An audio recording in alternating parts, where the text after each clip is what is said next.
Good morning. Thank you for joining us for the City of Los Angeles's 2023 to 2028 Assessment of Fair Housing session on LGBTQ plus awareness and housing access.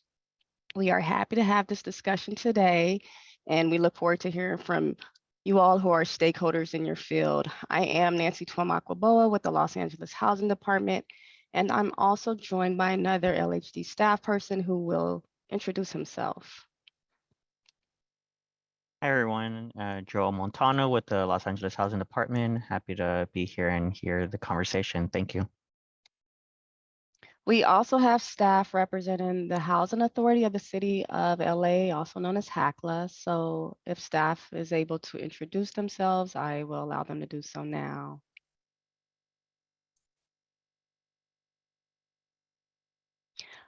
Okay, I don't know if Ann Lynch is able to speak, but we have Ann Lynch with us. I will now turn it over to Mosaic Community Planning, who is partnering with LHD and HACLA in developing the city's 5-year assessment of fair housing plan. They will be facilitating our discussion today, and they will start with a presentation. Thanks, Nancy. I'm Melissa Mayu with Mosaic Community Planning, and I'll be doing a quick overview of the fair housing study that we're working on, and then we'll get into a discussion about fair housing topics. So happy to talk with everyone.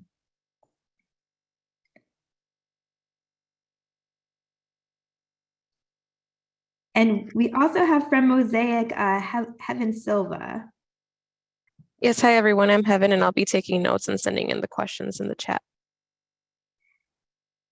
And since we have a pretty small group today, if you wouldn't mind taking yourselves off mute and maybe doing a quick introduction of your name and the organization that you're with, if that applies.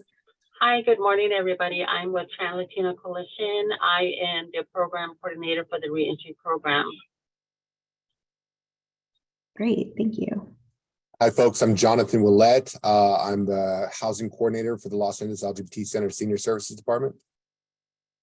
Good morning, everybody. My name is Jasmine Akella Creighton.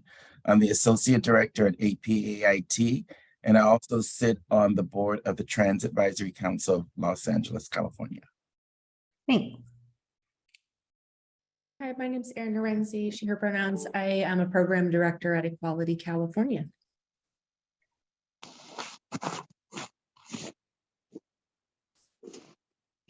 Everybody, my name is Vicky Gutierrez. I'm the programs manager at Latino Equality Alliance.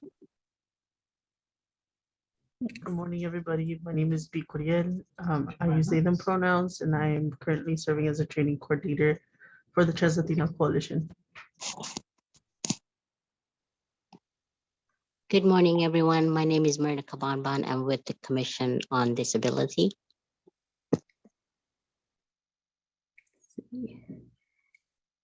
Anyone I'll that jump in.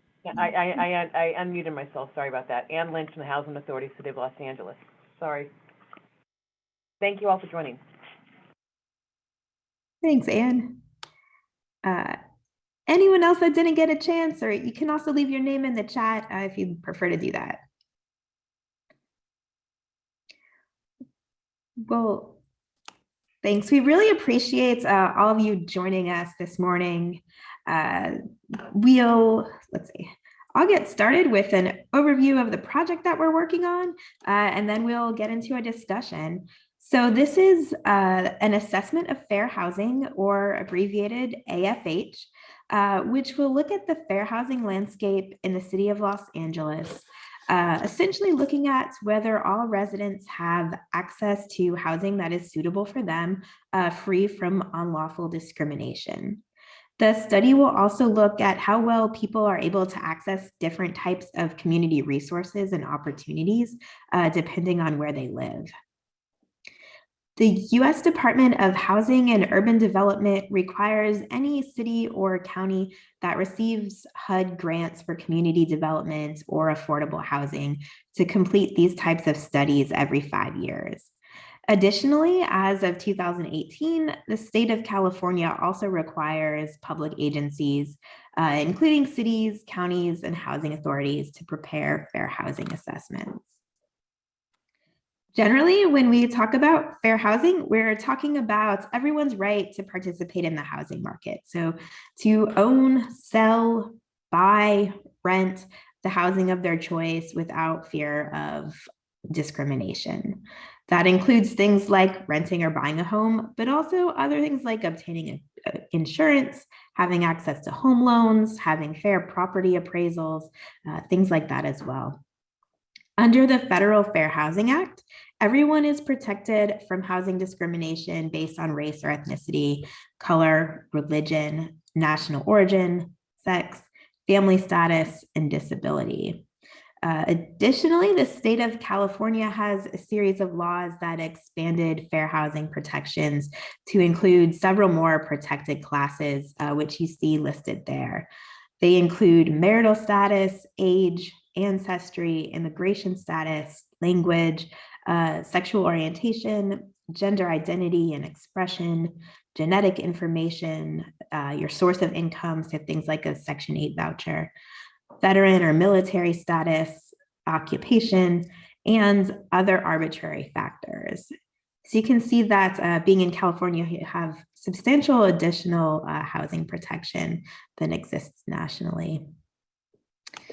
In 2015, HUD adopted a new fair housing rule called Affirmatively Furthering Fair Housing, or AFFH, which calls on cities to take a more critical look at the role of housing in their communities. The AFFH rule requires cities to look at access to community resources and opportunities. So things like good schools, good jobs, transit, grocery stores, healthcare facilities, and a clean environment. Cities need to consider whether everyone has equal access to neighborhoods with those types of opportunities, regardless of their race, ethnicity, or any other protected class. The AFFH rule also requires cities to take meaningful actions to overcome patterns of segregation and to create communities that are inclusive for everyone. Cities must also work to reduce affordable housing needs and other barriers that might limit access to opportunity and resources. Fair housing rules at the federal level have evolved a bit over the last several years. So under the Trump administration, HUD pared back the AFFH rule, essentially suspending the requirement to do any type of fair housing study. Then early in the Biden administration, the rule was reinstated, requiring cities and counties to have up-to-date fair housing plans. Now, just as of last month, HUD released a new proposed rule that would further define what those studies should contain and set some new parameters for fair housing. And that's currently in a draft that HUD is taking comments on. So as you can see, a lot of change nationally over the last several years, but essentially HUD is asking cities and counties to look more broadly. So not thinking just of housing discrimination as you may typically think of it, but looking more broadly at how it impacts neighborhoods, how where you live affects your ability to get resources and things like that. So the study that we're working on will include a variety of components. We'll be looking at demographic patterns, especially residential segregation, integration, and income. So we'll be looking at areas of the city with high levels of racial segregation and looking at how income interplays with those. So areas with high segregation that are mostly affluent and areas with high segregation that have higher levels of poverty. We'll also look at access to opportunities like schools, jobs, transit, and a clean environment, and whether everyone throughout the city has fair access to these types of resources. We'll consider housing costs and whether affordable housing need varies by protected class. We'll also look at public housing, tax credit developments, and other types of affordable housing. So looking at what is available and in what parts of the city. And then finally, and perhaps most importantly, the study will include a summary of key fair housing issues, along with goals and strategies to address them over the next 5 years. Community input, including the input that we'll get from you today, will help to inform all aspects of this study. So in addition to meeting state and federal requirements, the AFH will be really important as local leaders make decisions about housing policies and resources. As I said, it will be built on community inputs and is one way residents can have their opinions voiced to city and housing authority leadership. The study will advance past fair housing efforts, so things like the city's housing element and its previous assessment of fair housing that was done in 2018. And as I mentioned, what will come out of the plan is an action-oriented strategy to address fair housing issues and impact the city's decisions about how it spends grant funds that it receives for housing, community development, and homelessness. These strategies will also shape other projects, programs, and policies by the city or HACLA. The final plan will be adopted by City Council and HACLA leadership and will represent a commitment by them to implement activities that expand fair housing and stop future housing discrimination. And to give you an example of some programs and policies that have come out of past fair housing efforts, things like the city's law around source of income protection was something that came out of a previous fair housing study. The city's tenant anti-harassment ordinance and eviction prevention efforts like Stay Housed LA, just some examples of the types of things that may come out of a fair housing study. Let's see, I'm going to get to our discussion in a couple minutes, but I wanted to share our timeline. So you can see here that we have several opportunities for public input throughout our process. We had some community meetings at the end of last year and are now doing focus groups, consultation meetings like this one through March. In the summer, we'll hope to hear from you again to get some feedback on draft fair housing issues and strategies to address them. And then later in the summer, we anticipate having a complete draft assessment of fair housing for the public to review. So we hope you'll stay engaged in the process and hope to see you again at some of these later meetings. And finally, we'll make any final revisions to prepare for a fall approval by City Council and HACLA.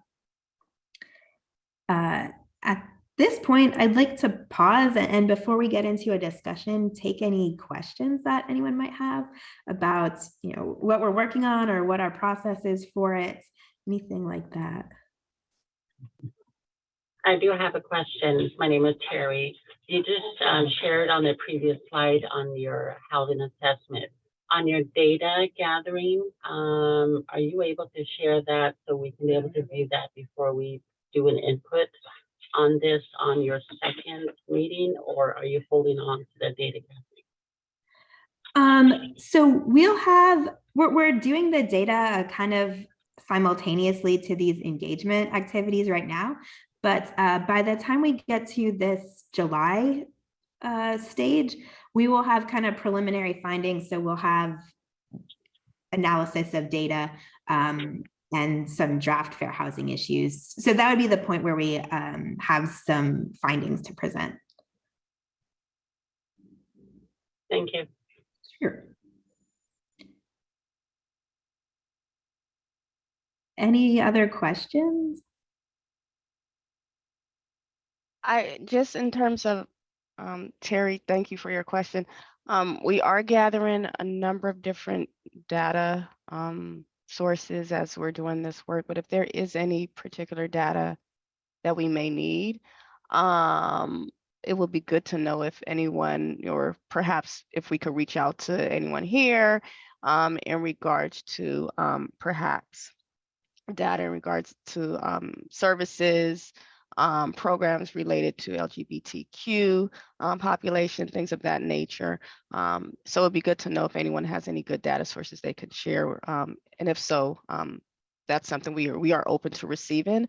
And you can let us know either during this meeting or you could email us and provide that information as far as what particular data sources you have that perhaps we can consider including. I ask this because without the data information that have community engagement prior to this event, and I think coming in as a provider, working with LASA, working specifically for TBI communities who are chronically homeless, long-term homeless.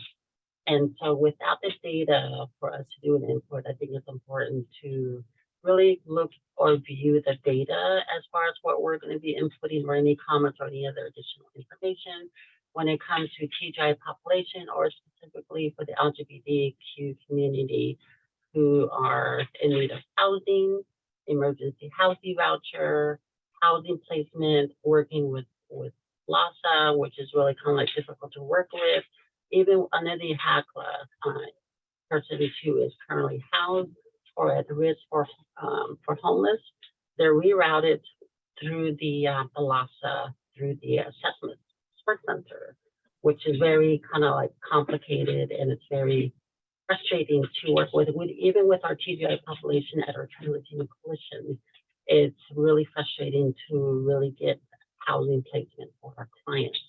I know that in the last year, I've worked pretty much with LASA, coming into our organization once a month and having to meet with clients for assessments.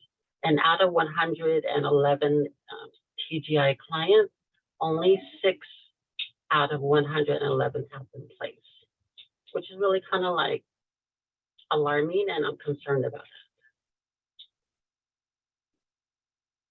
Understandable. We are also having a you raised great points. We are also having a discussion with the homelessness and service providers, and that's happening I believe tomorrow. So we also have that discussion going on, and we will dive deep into the actual system of placement and issues there. I know it's short notice, but if you're able to join, we can share the information with you.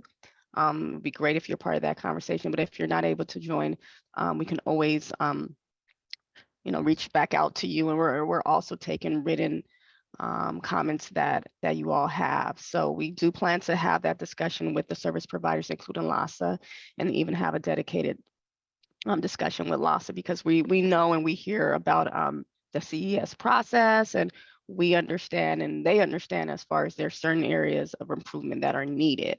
And as we were talking about particular target groups that are having problems accessing housing, those who are homeless, it's important that we speak to their needs and find out what are those barriers and what is it that is impacting them in terms of really being able to have fair access to housing. And we want to talk about what are those needs and perhaps how is the current system that's in place, providing these impediments that are really, impacting them in regards to perhaps their protected class that they have, and what is it with the systems that we have that need to be seriously repaired, and some things that perhaps that just need to be completely just altered altogether. So again, it'd be great if you're able to join that session. If not, we'll have other opportunities to be able to hear from you, and we want to be able to hear from you. So thanks for sharing that. Yes, I agree with you. And this is a larger conversation for providers and community engagement, specifically for LGBTQ, who are maybe barriers or limited to accessing housing services. And yes, we work with other agencies, nonprofit organizations that have transitional housing. We go back and forth and relying and also assisting our TGI LGBT clients or individuals who are experiencing homeless, but these are just like a Band-Aid, temporary Band-Aid, but not working on long-term what's going to happen. And so we're limited to those housing services, and even going through LASA for homeless shelter programs or transitional housing that are non-LGBT, face a lot of discrimination, a lot that comes behind that. And I'm not going to be a provider that's going to continue to traumatize or hurt the homeless individuals who identify as TGI or even LGBT to continue to be traumatized or to be discriminated in a shelter program that really doesn't have a safe place for LGBTQ. And so I think it's important for to listen and to hear as one of the housing providers working with TGI clients who are really in need of housing. And even under the HAGLA or even the other housing, LA Department of Housing Department, when it comes to discrimination from landlords and managers really aren't in a place of providing adequate services for LGBTQ. And so I think it's important to have more than who is sitting here at this table, well, not this, who is sitting at the Zoom, to reach out for more housing providers to really assist and getting an input on this raising topic.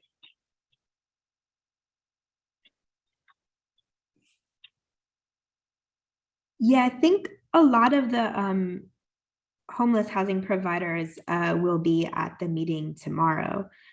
So I can certainly send you information if you'd like to join that meeting, or the discussion questions that we'd have from that meeting if you'd like to provide any written inputs. I'm always open to be invited to everything because this is my passion when it comes to voicing this.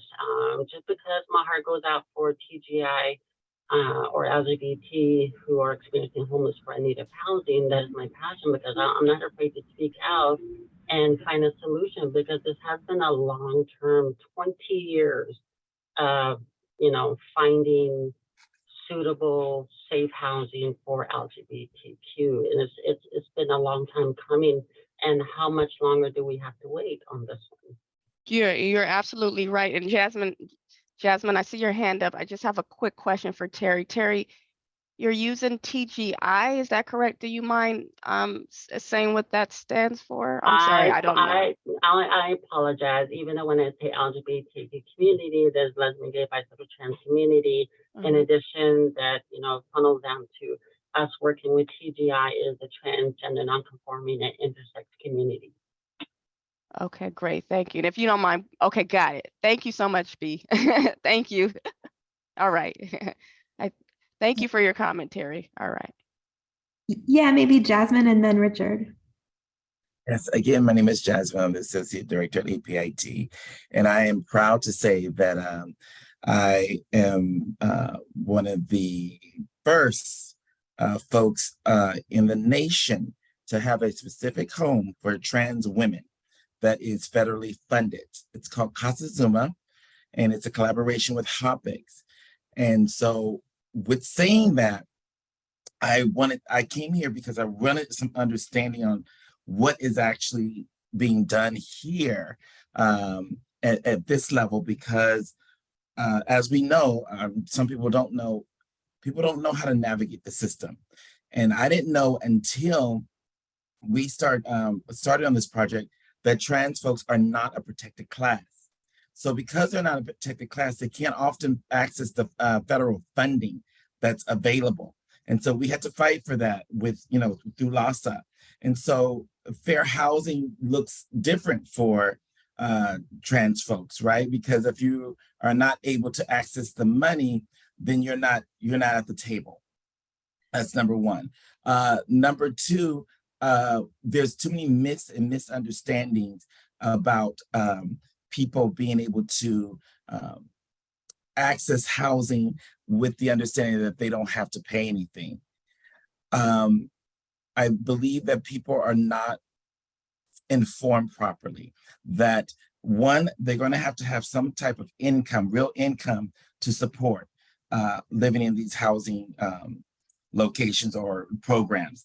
Because even the most interesting one for me is the AHF one, where they take the DPSS money, the GR money, right? They work with that program, but the majority of the people do not work with that program. So these clients cannot have fair housing if they're literally coming from homelessness and haven't been working for 3 to 6 months and have no real income and only receiving $221 from GR and 200, and the rest in food stamps, right? So there's no realistic,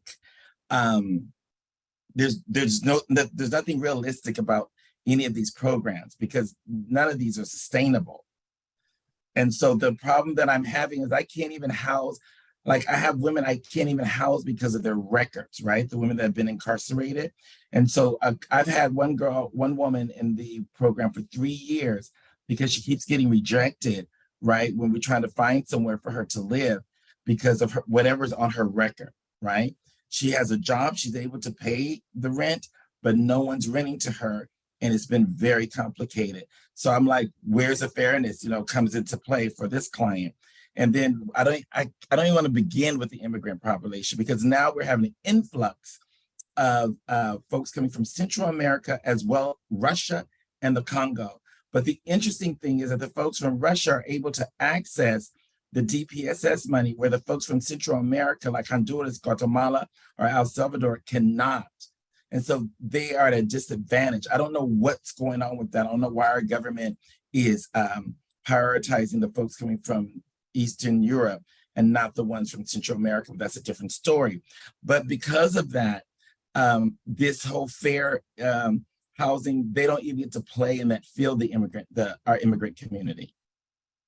They don't even have a chance, right? I hold them longer and, and place them longer because we're still trying to figure out, work with organizations that will support us. The beautiful thing though, is several of the emergency or bridge housing programs are taking the immigrants in. So that is a plus, meaning they don't have to have California status or, they can come, as an immigrant and be able to access the services. So I just also want to ask, can we have these slides or will they be shareable? Yeah, we can share these slides after the meeting. And oh, sweet.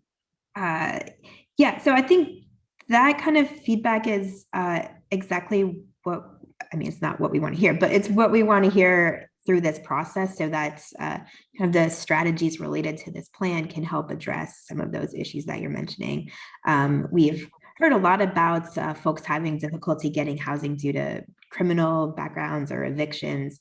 So I think that's something that is kind of definitely on our radar and a likely housing issue that we'll need to address. Yeah, and if I can just, sorry, go ahead, Jasmine. Oh, just a quick thought. And it's difficult. The landlords do not want to accept third-party money. And the reason why is either they're not qualified to do so, they don't have the proper, especially if they're owned by individual folks, right? And they're not under these corporate umbrellas. They don't have the wherewithal or the information that's needed, the tax paper, whatever is needed in order to get that third-party money. So we're constantly in this limbo situation, trying to be that the person in between the client and the people that are going to actually provide the housing. So that's a real big problem here. Nancy, were you going to say something? So I am. Was also typing notes. So in regards to the immigrant population, which you mentioned is very key and important, we understand as far as that is an issue in terms of being able to provide services to those, particularly those who don't have citizenship, who don't have documentation, and we know that that's a huge barrier to those who are seeking housing. It's it's an issue because of course also the housing services that are being provided are funded by federal funding sources, right? And so you have those particular barriers in place, and so it's unfortunate because you do have providers who want to be able to provide, but they can't. And so that is something at a legislative level that I think it's really key in terms of us being able to address.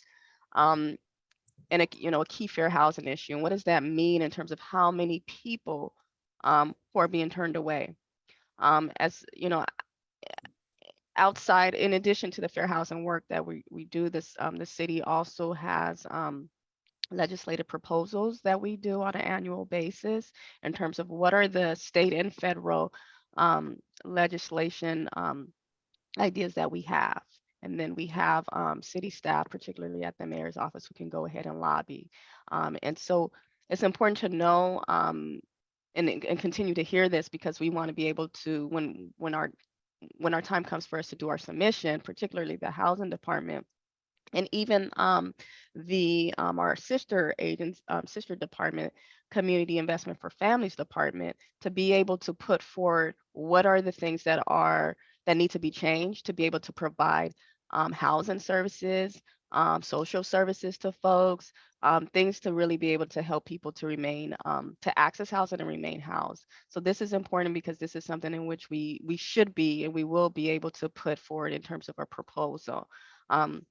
We have your contact, which is great, because we want to be able to, when we get to that point, to really be able to craft something, if we're able to reach out to you and then be able to actually help in terms of our drafting of that language, just in terms of our proposal, what are the pros in doing and being able to do this, and what does this look like in terms of barriers right now, right? What does this mean if we need to even get an example of anything in terms of to quantify what does it mean in terms of how many people have been turned away, for example. So this is great, and we have your contact and we'll be able to do that. The other thing I quickly want to mention, and I'll allow others to talk, is the third party issue in terms of acceptance of third party payments. We continue to hear this and we know it's a huge issue. As you know, the city, and actually was something that came out of our last assessment of fair housing, the city has in place a policy that prohibits landlords from discriminating against those who have Section 8 or any other types of subsidy payments, as well as there's a state law. However, that doesn't mean it's not happening. It's still happening. We understand that. So then the issue becomes enforcement. We knew this in the sense that enforcement would be difficult, but it is something in which we have, the city has the Housing Rights Center on contract, and they respond to a number of fair housing issues and what have you. But what was added to their contract as part of this city prohibition was enforcement of that particular policy. So there's been issues in terms of being able to do that, because quite honestly, we know that landlords, or from what we've heard, they're finding a way to kind of circumvent this and find loopholes. And they've been doing that. So one of the major things and key things is to talk about this through our AFH discussions in terms of what do we do, how can we strengthen this, and really speaking to our fair housing providers about that. We are actually meeting with them. We have a session with them this afternoon to discuss. And that's one of the key things and that we'll be talking about. And one of the things that we want to find out, we want to be able to craft a good strategy for our assessment of fair housing plan, this current one, that speaks to that, because we know it's a huge issue. And I believe this was at the state level, I'll try to look for it, was actually litigated in regard to this, discrimination. So this has gone forward and, it's been battled, given the fact that this discrimination has occurred and actually going after those who have been, landlords who have actually discriminated against folks. So it's moved forward. So it's great. There is a case in place, but I know this is still continuing to happen and many people are getting away with it. So anyway, so I'll stop there. Yeah. Oh, Nancy, one last thing. I'll shut up. Also, with the undocumented individuals, people got to remember that they are confiscating their documentation at the border. So you're not able to come over with your passport. If you have your passport, that was a gift that you got to come with it. But the thing is they're confiscating them and they're telling them they have a 1 year to find a lawyer and show up that 1 year from that date to be able to, seek the asylum. So what are they supposed to do that 364 days? Where are they going to live? And so they literally land in my office oftentimes, and they have nowhere to go and no money. So we take those that we can, we figure it out. But the truth of the matter is there is no real protection or anything that's installed or implemented for immigrant folks that are coming, because the only thing they give them, I would think, is an I-94 piece of paper. That is it, and some other these 4-page documentation that that allows them to move, with some grace here. But they have nothing, and they can't access anything. That's the reality.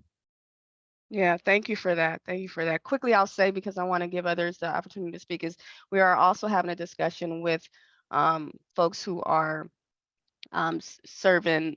Well, we're having a discussion about racial inequity, and particularly there will be a discussion about immigrant issues and undocumented, issues that need to be addressed. So a lot of what you raised are key, and hopefully we can talk about this in our discussions with folks tomorrow. Jasmine, I'll share with you the invite for that meeting. If you're not able to make it, no worries. We can connect with you at another time, but I do want you to be able to receive that invite and even share with others as well. So all great comments. Thank you so much. I'll just note too that Heaven will put in the chat a SurveyMonkey form that has the discussion questions that were in the agenda. So if there are input that you have that you are not able to give during this meeting and want to provide in writing, that's a great avenue to do that. And we'll leave it open for several days past this meeting. So if there's things that you want to say that you don't get a chance to, that's a good way to do it. But I think now, Richard, I believe you had your hand up next. I believe I did too. How are you? Good. How are you? Fine, thank you. I haven't gotten a chance to actually read the questions, and I just opened it now. But one of the things that that I wanted to share, I think when we're talking about fair housing and we're in a crisis right now when we're dealing with our communities of color and communities in general, our queer community. And we're talking about using federal dollars for housing programs. We're talking to people that are houseless and the tremendous problems we're having with substance use. I think that any programs, anybody who receives funding from the federal government through the city of Los Angeles, the city should have a navigator in that office who can, every resident who uses, whether it's Section 8 or any other form of public housing, they should have access to treatment and prevention services. They should be able to be linked to substance use, mental health prevention, even workforce. I know the city has really dragged its feet in the approach of addressing these marginalized communities. But we, as a department, could think out of the box and create a system by where everybody can follow you in those footsteps. I think it is essential. Housing is wonderful. It's great, especially to those who don't have it. But follow-up and care is much more important to keeping people and sustaining the quality of life. And then the second thing is not to forget the elderly. We have a number of folks that are now retiring, but cannot retire. People who are going homeless, people who are dealing with depression, mental health issues, and they're almost the forgotten folks. We also, when we talk about that population, this is probably the third traumatic event that took place in their life. The first was so many of those folks lost their friends and lovers to AIDS, and they still haven't been able to get over it. And then you consider the pandemic, you could talk about recessions, unemployment, the increase of housing and food nowadays. We need to consider them too. Thanks. Thank you. Yeah, thank you for that input. And So kind of understanding what you're saying, that everyone who's getting housing assistance, whether through the housing authority or the city, kind of has some wraparound services, especially related to substance use, but also employment assistance and things like that. Yeah, LA, it's not the same LA I used to know. And we need to be innovative. And we need to use every opportunity to address the person in its holistic manner, or else we will continue to see the housing issues and the drug issues going on in our streets. And then we will see those increase until we get a wraparound approach to a lot of these issues. Okay, thank you. I think, Jonathan, you're next. Hi, everybody. Thank you so very much, Richard. I appreciate you bringing up the elderly. My name is Jonathan Willett. I work for the Los Angeles LGBT Center Senior Services Department. I'm the housing coordinator here. So I specialize in finding housing for our elder population. Like Richard said, our elder population went through a lot. I mean, a lot of them bled on the streets, through police brutality, in the early times, and so that I could live the life I live today, right? And those folks are being forgotten. Those folks are being pushed aside. A LGBT senior is 5 times less likely to receive family support as their counterpart, as their straight counterparts. So the average Social Security check in this city, in this country, is about $1,500, right? So that's $18,000 a year. And so unless you set up some sort of retirement plan, which a lot of people aren't able to, especially living here in the city because it's so expensive, they're being priced out of the city left and right. The particular AMI bracket they fall into is a 30% if they make $1,500, and there's not very many senior apartments that offer such a lower AMI rate when it concerns housing our seniors. For affordable housing, you're finding 50 and 60% units, and the maximum income for a 60% unit is $50,000. That's a lot of money, and I don't know very many seniors that make $50,000, at 60, 70 years old. So these folks that don't have the ability to stay with family or don't have these extra things are being pushed out. I'm seeing more and more of these senior populations, more and more of these people that bled on the streets so that I can be who I am today, being devastated out there. And talking about the multiple traumas through your life, yes, the AIDS pandemic, and then now the COVID, and now this housing crisis that we're experiencing in the city, it's traumatizing. And when you're at a certain age, you can't bounce back as quickly as you used to. I'm seeing so many of my folks dying on the streets, and it's tragic seeing our elder population going through that. So the city needs to put something together. I think that seniors should have their own AMI brackets. I think the federal government should put, when you hit a certain age, we're gonna put you in a different bracket altogether, which allows seniors to live as seniors and not as an active, productive member of society, like a 35-year-old working. They should be in a totally different bracket, and our LGBT seniors are being affected dramatically because of that. I have a workshop I put on, and I'm telling my clients the terrible news about this city. I'm like, what, you might have to leave, but LA, especially the Hollywood and West Hollywood areas, is a lot safer for our LGBT seniors to be living than San Bernardino, where it's cheaper to live, because there's no supportive services out there for them. The Los Angeles LGBT Center is the largest LGBT center in the world. And this is a place where they find the refuge. But we can't provide them enough assistance because there's not enough assistance out there for our senior folks. And it's just traumatizing to me to see these folks out there. And I know it's traumatizing to them, but I think the city needs to do better with providing lower AMIs or providing access. They should have like a Section 8 voucher provided just for seniors, like they have it for veterans or whatnot. That should be something coming out when you hit a certain age. You should be able to, if you fall into the financial category or the homelessness situation, it should be easier for them to be able to get a Section 8 voucher or some federal support that way. Otherwise we're going to see more of our folks dying on the street, and our homeless population getting larger and larger and larger because of it. I think the city could do better. I think the federal government can do better, especially for LGBT seniors. Thank you for letting me talk. Yeah, thank you. And definitely understand that point that, building housing that's at 50 or 60% AMI is not serving seniors if they're at Social Security levels. Yeah, thank you. Let's see. I think Alexandra, your hand up was next. Yes, it was. Hello, everyone. My name is Alexandra Magayon, Manager of Programs and Services here at the Looking Out Coalition. Thank you for having me here. So I'm just going to go ahead and shake the table a little bit and say what's really on my mind in regards to fair housing and how unfair it really is.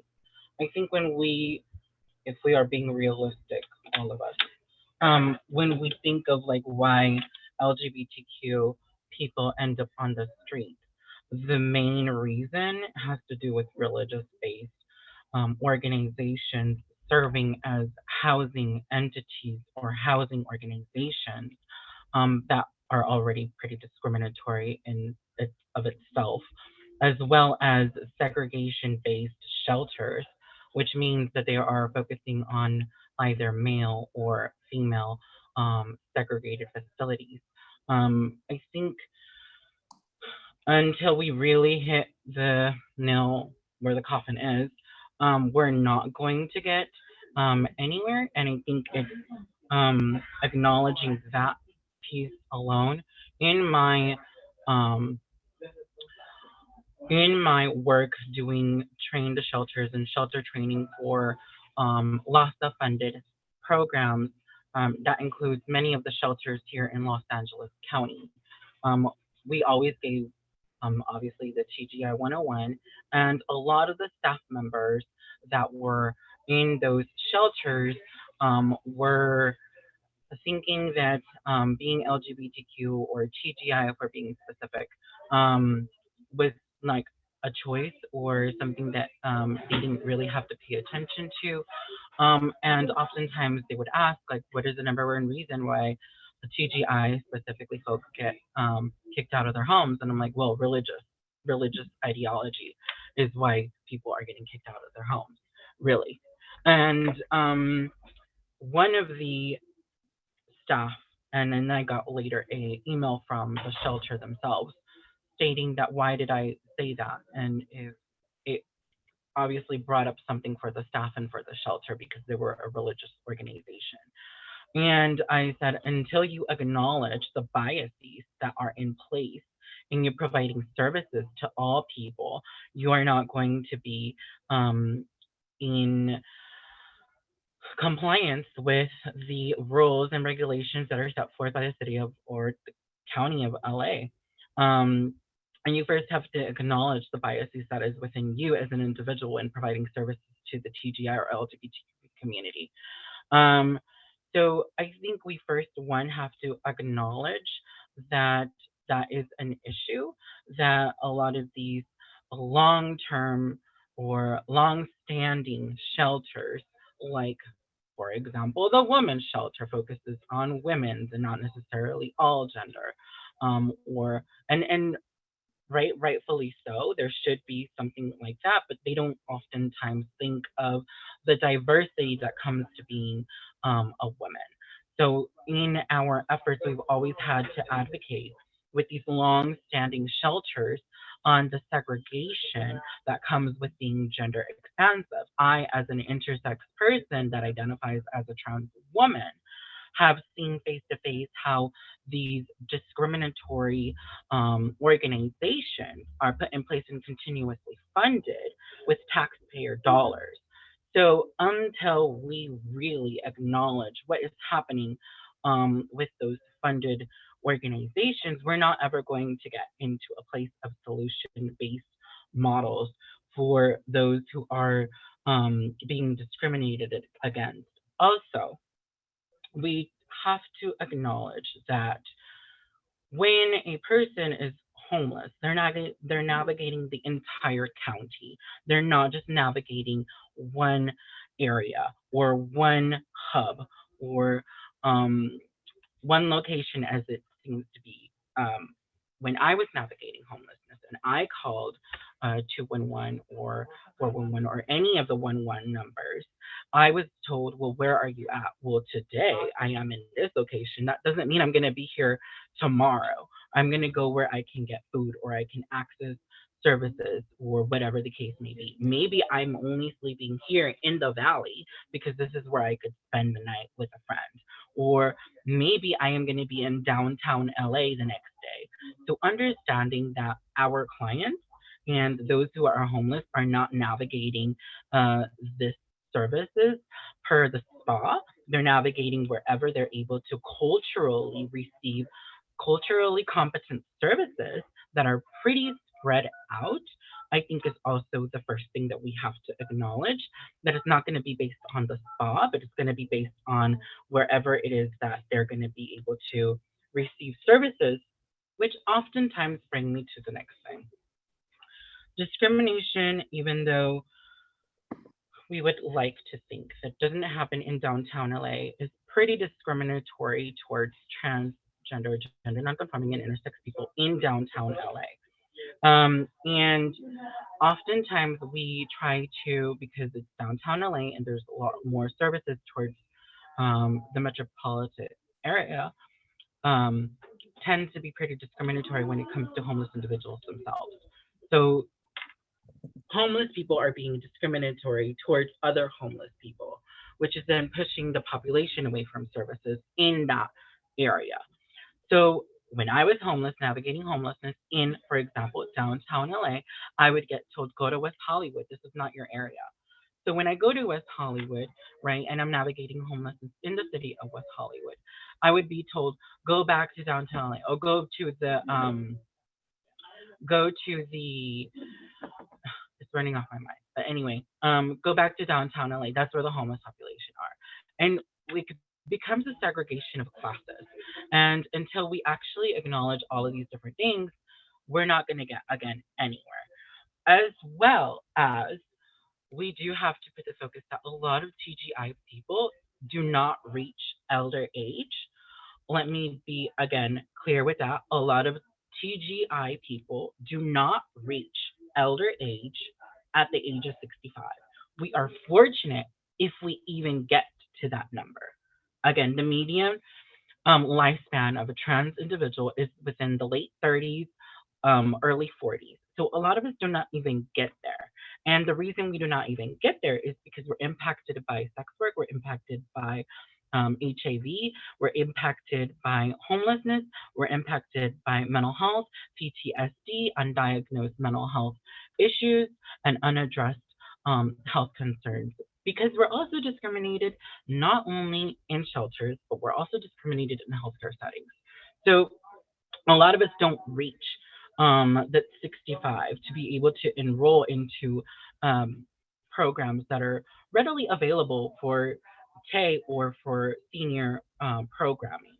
It is really unfortunate that when I was working at the LA LGBT Center and they had their senior program, and this might ruffle some feathers, but this is the truth, we had an influx of Russian population seeking senior programming for LGBTQ youth. And it is so sad to me that something as big as the LGBT Center that has a lot of funding, right, and rightfully so, can't advertise or can't communicate to the community that these programs are being open. And so what we had, and I'm sure some of you remember because some of the people on this call were in that meeting, where we were then given like, hey, last minute, just so you know, we're going to be having this lottery thing, and we didn't think of inviting y'all, but like it would be nice to have some trans people in there. So let's be very real when it comes to the importance of communication and making sure that those in need are prioritized when we are informing the public that these things are going up, instead of having us a last minute thought and in trying to put us in a lottery where already many Russians were able to get on that lottery versus the community that it was meant to serve are not able to access these programs. And it was very sad and disheartening that something like that happened. So again, I'm here to make sure that my voice as an intersex person of color that is multiracial and has navigated the system as a client and as a provider has the input and the experience, the lived experience put into this, into the responses of this. Because if I don't shake the table, I can see that some of you will not. Well, thank you for those comments. And I think especially for bringing up that point regarding healthcare. So that's a key part of this study, is looking at access to resources like that. And definitely something that we want to know is an issue, and look at ways that the city or HACLA and its partners can work to expand some healthcare access for everyone. So thank you.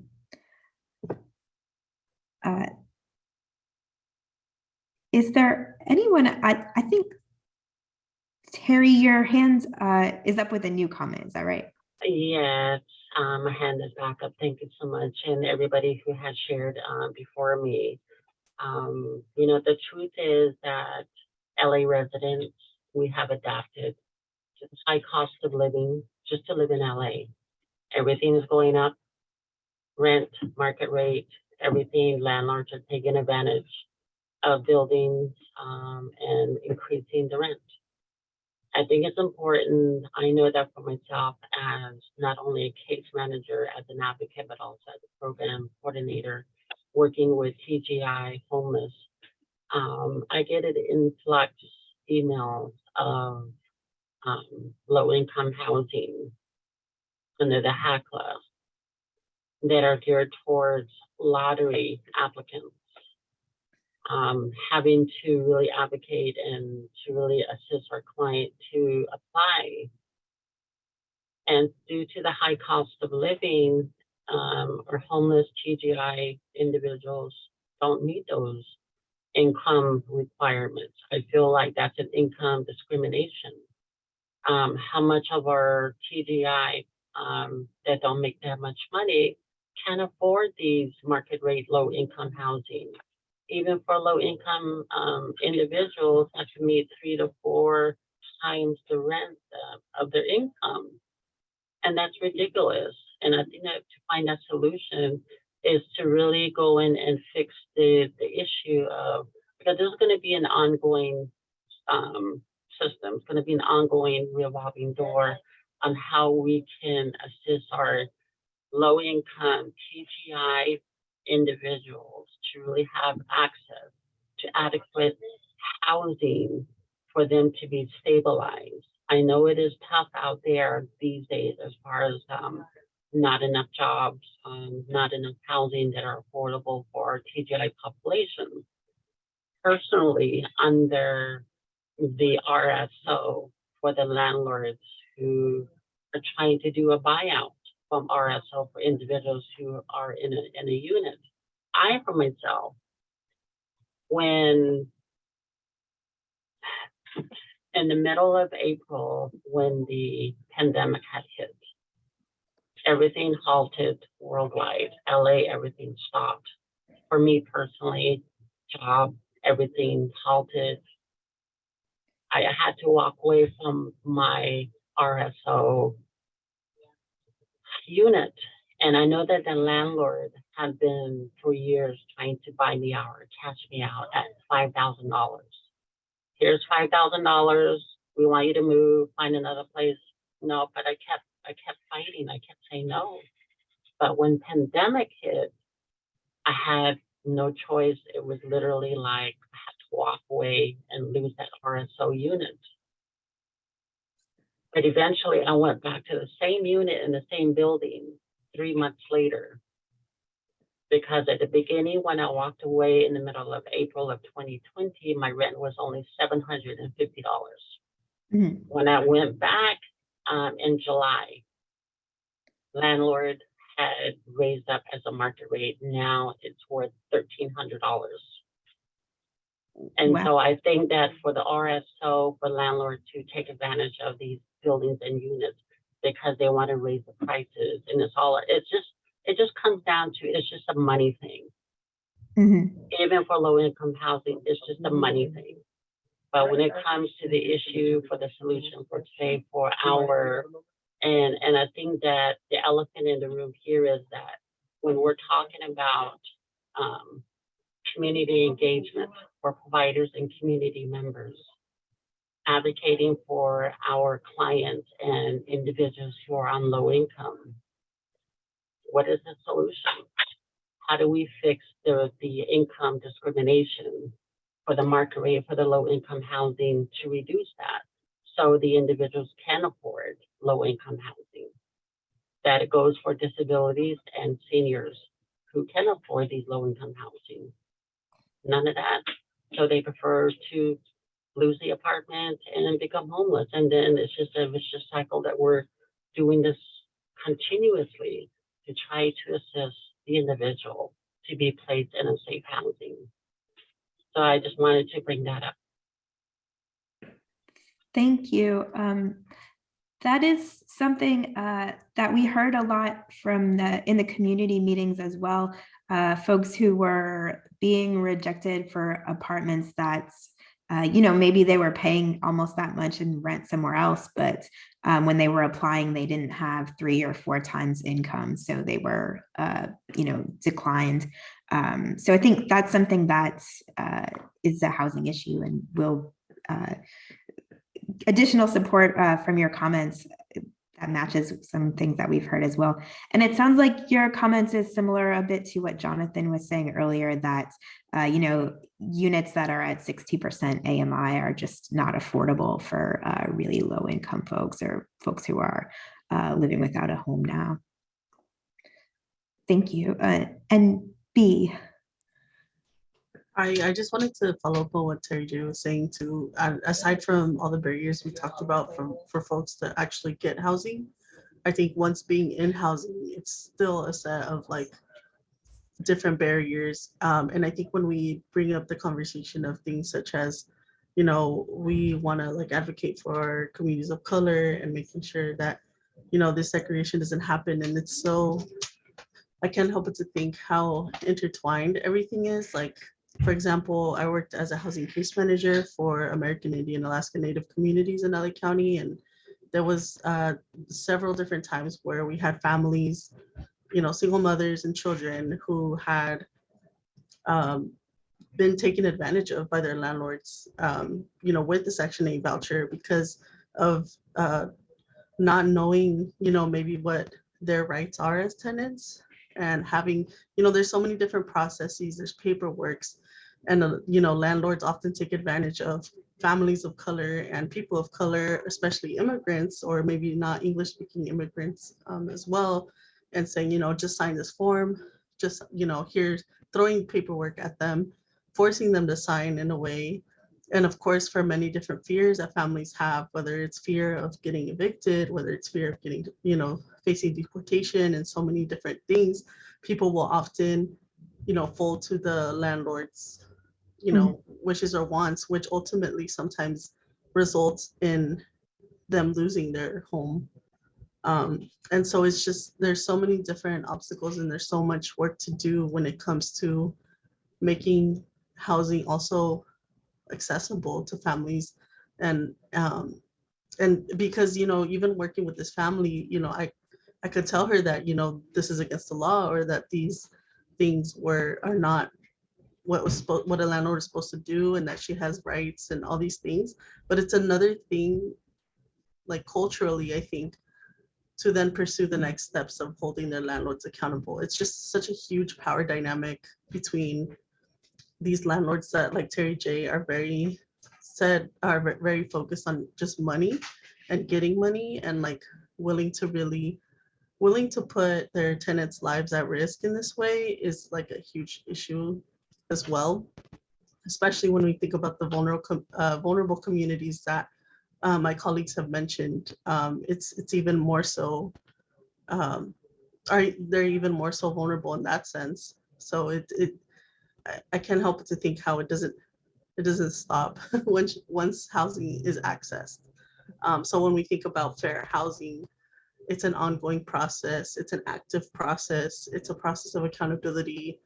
for these landlords? And then is there a vesting process for landlords who, get on this, who eventually rent their rooms out for Section 8 families and all these things? Like, what is the accountability process for these landlords to be there other than just the money aspect? I don't know if that makes sense, but from my experience, that's a little bit of what I've seen, and hope that those things are addressed as well in your reports and stuff.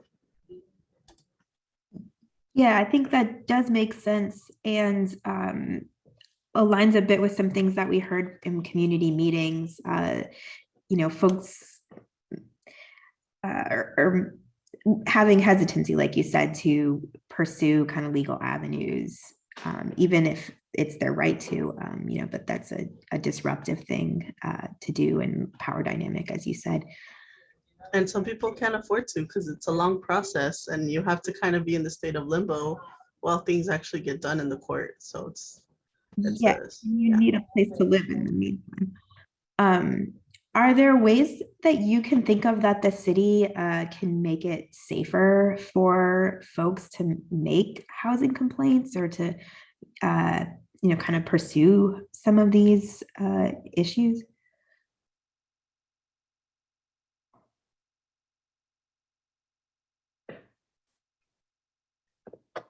Or maybe, yeah, go ahead, sorry. Oh no, I'm thinking about a lot of different things. Like, I feel like, again, that issue of like, what is their safety net in the meantime is an important issue. So is there like,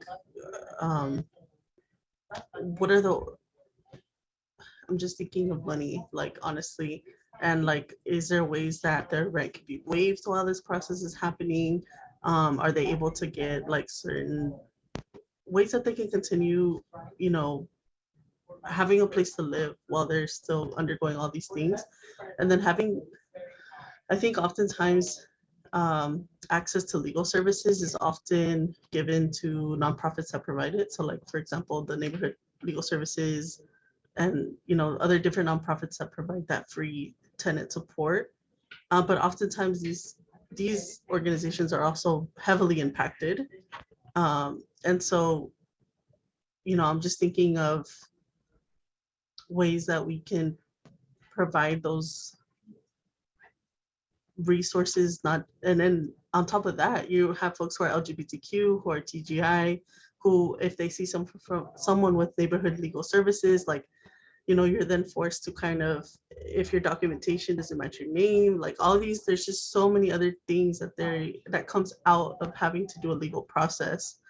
And I'm just, there's no liaisons, there's no guarantees that they're going to be working with someone who is able to fully understand their experience and capacity.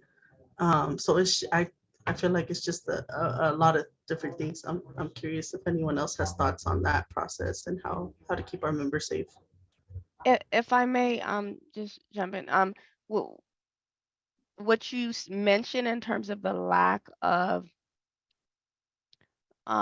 legal assistance being able to be provided, and just there needs to be more assistance provided pretty much to help people stay housed and to deal with harassment, to deal with issues pertaining to threats to their housing, and just overall education and access, right? Those are key things. The city has a ballot measure was passed by voters recently for the United to House LA. And this particular measure will provide quite a bit of revenue every year to the city. And this is something that will be administered by actually the housing department. It is new. The revenue is to be come effective actually next month, April 1st. And one of the things under ULA, United to House LA, ULA, is to actually be able to provide tenant protections, assistance, expand what we're doing even beyond that. We have, the city has a Stay Housed LA initiative in place, also the county does, but it's to expand that. So that means more money coming in, meaning more legal assistance as well. And so that is something that is a huge undertaking, but something that has been passed by voters. So we're going to be implementing that as a city.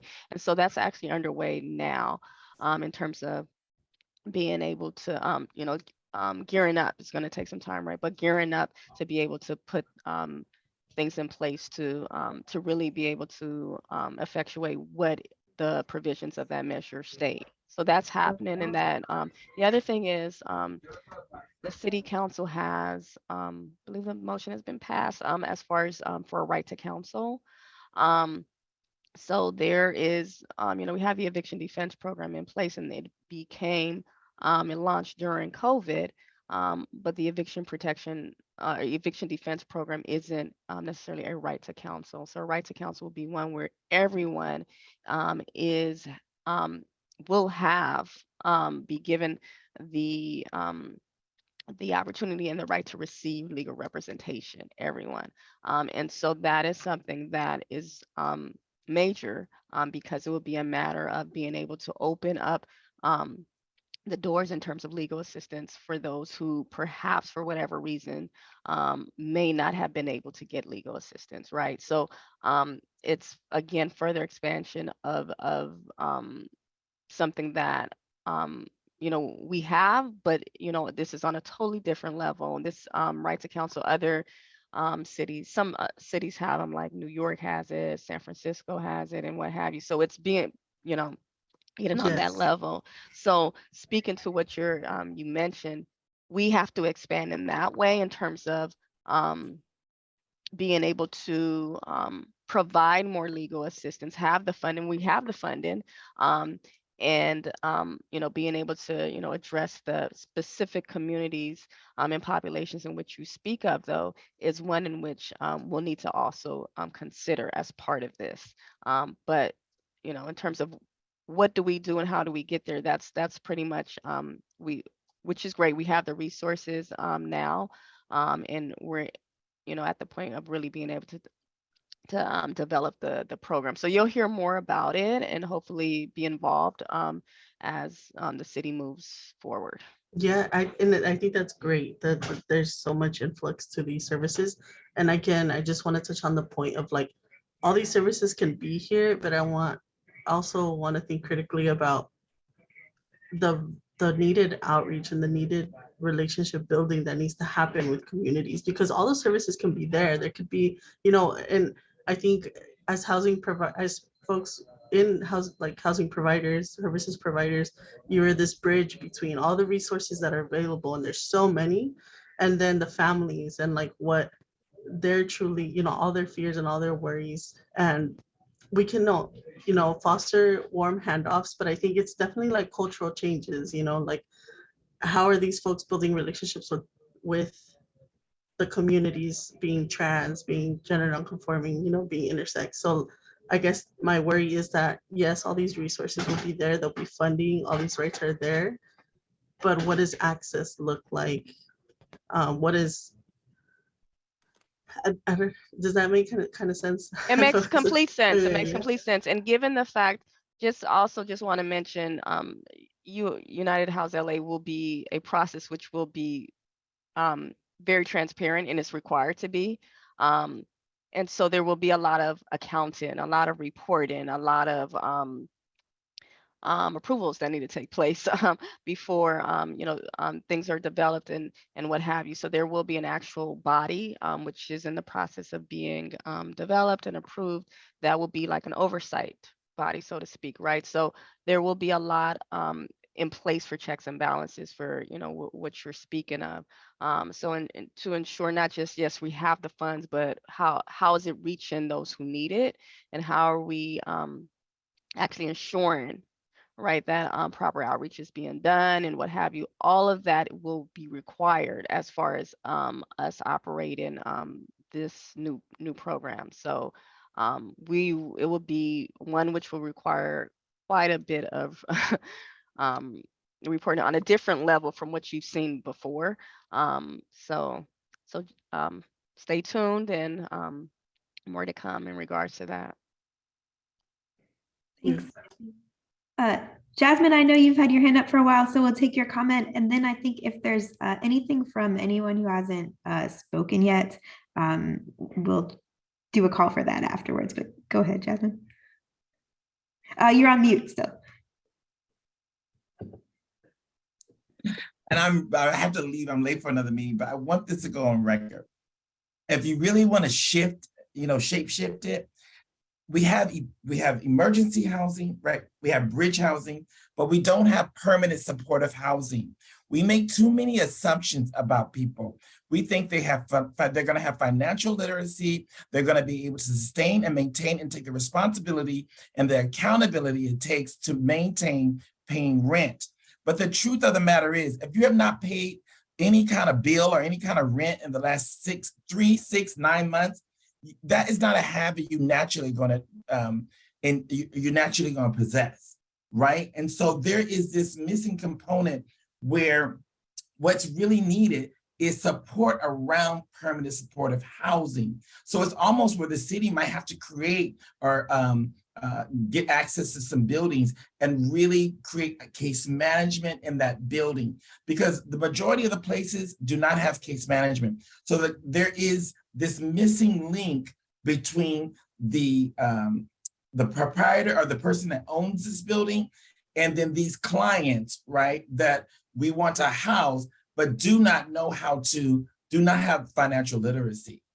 And I'm not saying these people are incomplete, ignorant, anything, but if you don't have that muscle that's already, the muscle of paying your bills on time, prioritizing your money, knowing what needs to be paid, right? And God forbid they have children and then things come up, they are always going to be in the same situation. They're not going to come up or come through the way we are expecting them to or wanting them to, and especially POCs, right? They're not paid equally. They don't get to access the jobs. They're not moved up in their jobs. They're not in these high-level positions. So we're asking people to perform at a level that they have no clue, how to do. So there is that missing link, right? More support is needed at the end of the day. It's never going to be fair if the people don't know how to move in your system. There's so many different things at play. And they're not going to know who to access or how to access things unless there's someone at the table saying, look, we're going to design a program that we feel can work, intentionally can work for you. Because otherwise, we're telling, you're feeding all this money and you're throwing it at people, but they don't know what to do with it. Okay. Yeah, it looks like we have I think you had some agreement from your fellow participants as you're leaving that comment too. Thank you very much for joining us and for all your comments. Let's see. Is there anyone else who hasn't had a chance to share anything yet that would like to leave a comment or make a comment, whether it's about access to housing or support for folks who are homeless, helping them get housing access, maybe access to community resources like healthcare or jobs programs, anything like that, access to legal assistance, some of the programs that Nancy was talking about. Anyone who hasn't had a chance to share yet that would like to.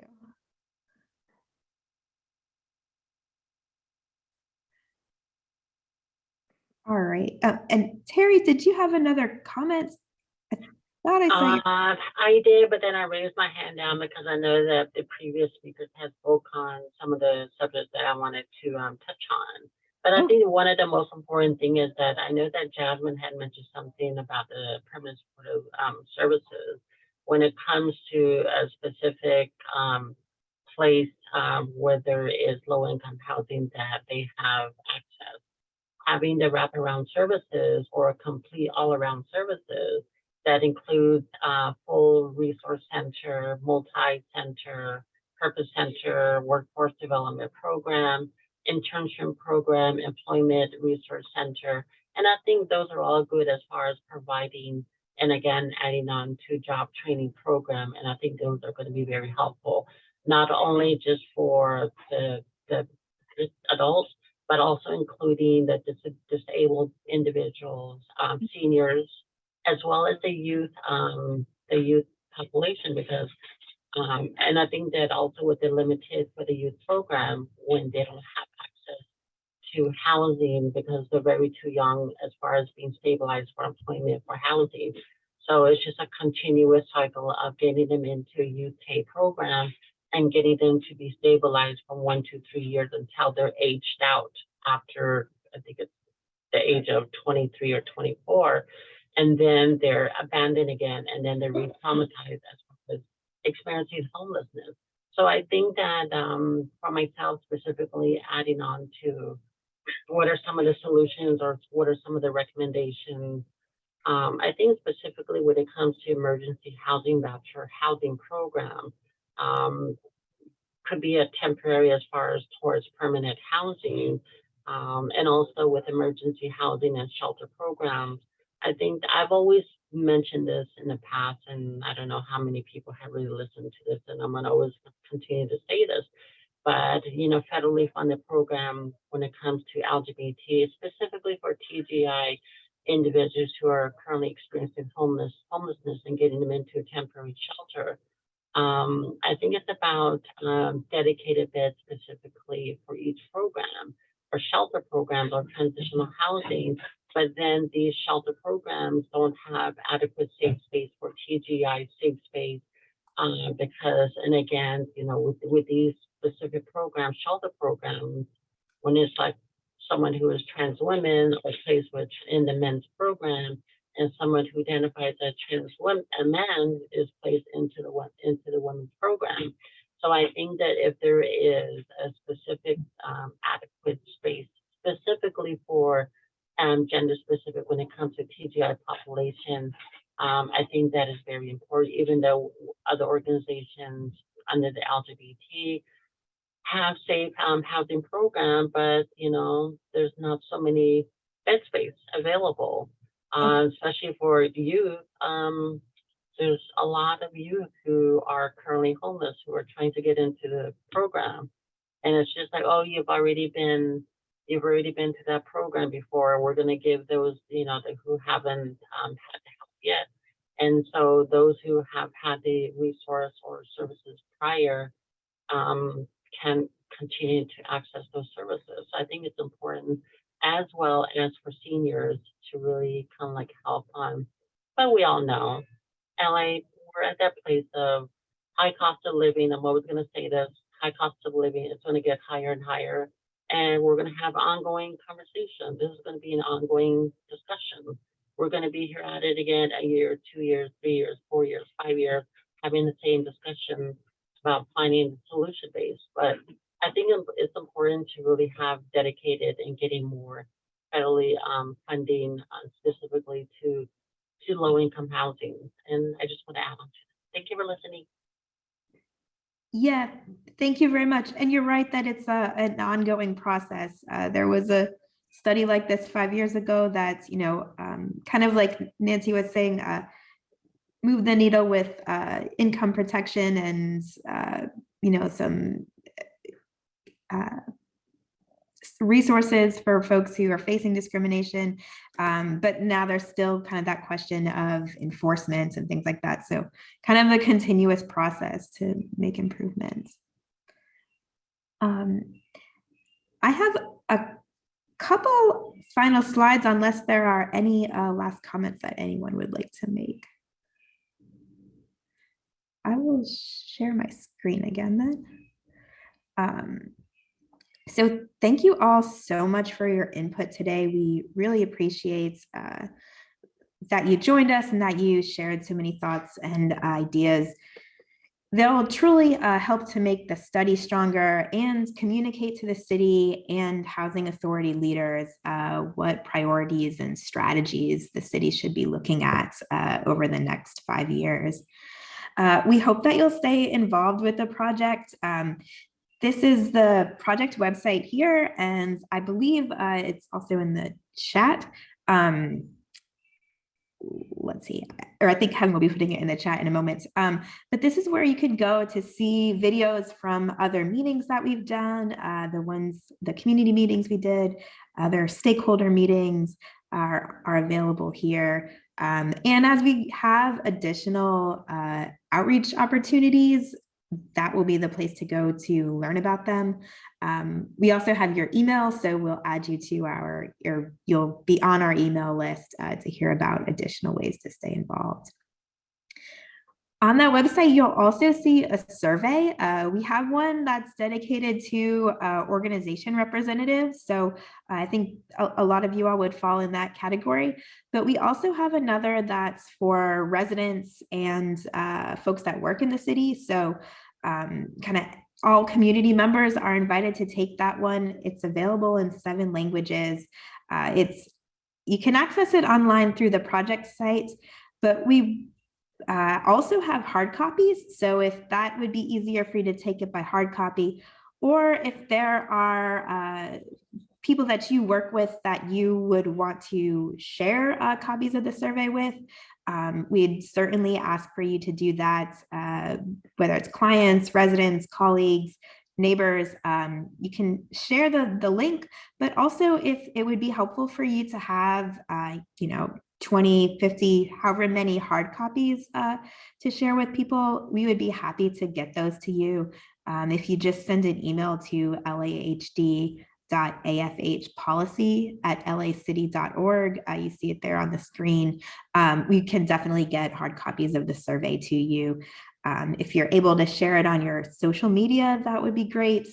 We really want to have kind of as wide a reach for that survey as possible. So if you have any questions about how you might be able to help get that out, that email address is the one to use. And lastly, I think Kevin also put in the chat that response form. So if there were things you wanted to share that you didn't get to today, or about specific questions on the agenda, please use that survey response form to give us your inputs in writing, and happy to have that.